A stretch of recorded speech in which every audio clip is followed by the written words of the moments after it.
আল্লামা বদরুদ্দিন আইনি তিনি উমদাতুল কারি এই কিতাবের 158 নম্বর পৃষ্ঠার মধ্যে একটা ওয়াকিয়া লিখেছেন, ওমর ইবনে আব্দুল আজিজ আমার নবীকে কতটুকু মহব্বত করত।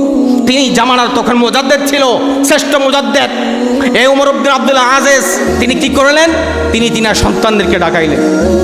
সন্তানদেরকে ডাকানোর পরে তিনি বলতে লাগলেন, এই আমার সন্তানরা শুনে যাও, আমি যখন মরে যাব আমার সময় মনে হয় বেশি দিন নাই, আমার সময় শেষ হয়ে আসছে, তবে তোমাদের কাছে আমি একটা ওসিয়ত রেখে যাই।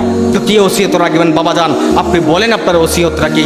তিনি তখন বললেন, বাবা রে, আমি আমার কাছে আমার দয়াল নবীর একখানা দুইখানা চুল মোবারক রেখেছিলাম এবং আমার নবীর নখ মোবারক আমার কাছে জমা রাখছিলাম। বলেন সুবহানাল্লাহ, জমা রাখছিলাম। এই আমার সন্তানেরা শুনো, হে বৎস শুনো, আমি যখন ইন্তেকাল শরীফ করব, ইন্তেকাল হওয়ার পর দেখেন যদি বেদাতের হিসাব করবেন, মিলাদুন্নবী যদি বেদাত করতে পারেন তাহলে সর্বত্র প্রথা বেদাতি বলতে হবে ওমর ইবনে আব্দুল আজিজকে। তিনি তো বেদাত করেন নাই, নবীর মহব্বত করেছেন। কিভাবে করেছেন তিনি বলেন, আমি যখন ইন্তেকাল করব, আমি মারা যাওয়ার পর আমার যখন কাফন করা হবে, কাফনের ভিতরে আমার দয়াল নবীর মায়ার নবীর চুল মোবারক খোলা দিয়া দিও।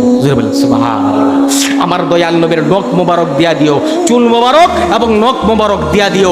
দিলে আমি বুঝতে পারবো আমার দয়াল নবী আমার সাথেই আছেন, আমার মায়ার নবী আমার সাথে আছেন। ওমর ইবনে আব্দুল আজিজ বলতে লাগলেন, আমার মায়ার নবীর চুলের এত মহব্বত আমি করব, আমি কবরেও আমার নবীর চুলের মহব্বত করতে চাই, হাসরেও আমার নবীকে মহব্বত করতে যাই। সুতরাং আমার বৎসরা সন্তানেরা শোনো, আমি ইন্তেকালের পরে অবশ্যই তোমরা আমার নবীর চুল মোবারকটাকে আমার কাফনের ভিতরে এবং আমার নবীর নখ মোবারকটাকে আমার কাফনের ভিতরে রেখে দেবে। চিৎকার মেরে বলে সুবহানাল্লাহ।